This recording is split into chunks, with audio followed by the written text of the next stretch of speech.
It's a shame that Donald Ross, the ingenious golf course architect from humble beginnings in the north of Scotland, never got to see Rory McIlroy, the ingenious golfer from humble beginnings in the north of Ireland, play one of Ross's classic designs.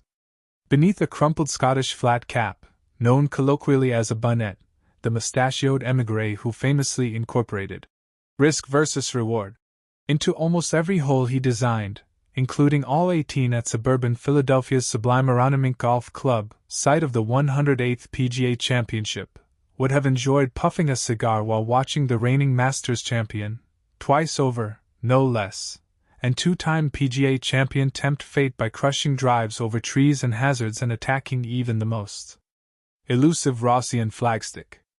McIlroy's swing is as aesthetically gratifying and meticulously crafted as Ross's 8th hole at Aronimink, a daunting 242-yard one-shotter over water that devotees consider among the best par 3s he ever molded. Like Ross's other masterwork, Pinehurst No. 2 in North Carolina, Aronimink was a never-ending object of his passion. Ross completed his initial design of the main line-adjacent layout during the Roaring Twenties, but continued to tinker with it through the Great Depression, World War II and the Cold War. He died in 1948, 4 decades ahead of McIlroy's birth. Before leaving this earth, Ross created more than 400 courses in North America, among them some of the game's most beloved and iconic venues.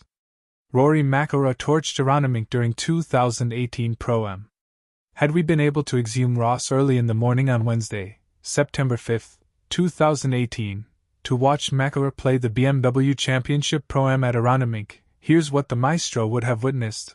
Rory and his amateur partners were at even par as they made the turn from the 18th green to the first tee, having negotiated the back 9 first after teeing off, as McIlroy is wont to do for practice sessions, at dark 30.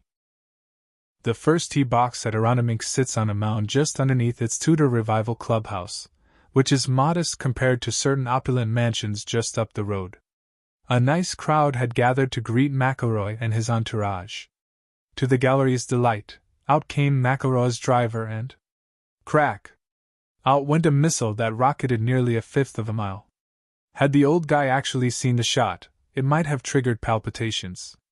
McIlroy then laced his wedge inside 5 feet and made a birdie, which he proceeded to repeat on the second hole, and the third, and the fourth, and the fifth, and the sixth, at least according to the now 8-year-old scribbles of an observer who had vague notions back then about writing a book on McIlroy someday.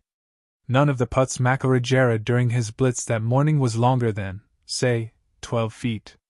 He was practically knocking down flagsticks. McIlroy's amateur partners were so jazzed to be climbing the Pro-Am leaderboard that they were elbowing each other and exchanging "do you freaking believe this?"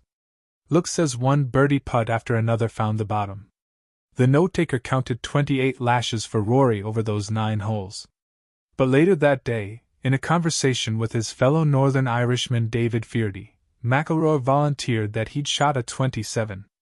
Perhaps the observer's math was shaky, no surprise there, or he missed recording a subpar moment late in the round.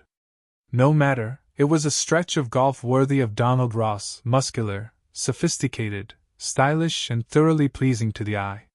It was also a harbinger of McIlroy's performance in the tournament that week. He ended up shooting 18 under at the 2018 BMW, falling just 2 strokes shy of the playoff between Justin Rose and Keegan Bradley, which Bradley won on the first hole of sudden death.